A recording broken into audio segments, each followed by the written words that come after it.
Gospod Han, po naših informacijah ste dobili kupca za nekdanji sedež stranke na Levstikovi ulici v Ljubljani.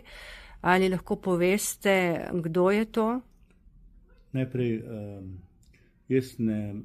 cilj moj je, da saniram finance naše stranke.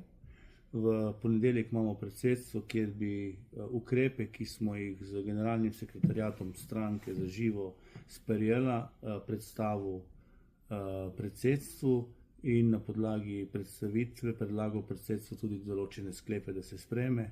In ja, brez prodaje hiše na Levstikovi je nemogoče sanirati finance. Če vas torej vprašam po konkretnem imenu, s katerim razpolagamo, ne boste komentirali?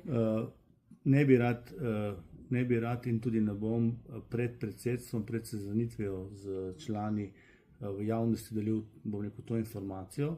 Bom pa potem, ko bo zadeva seveda jasno podpisana, transparentno predstavil novinarjem oziroma javnosti postopek sanacije finančne naše stranke.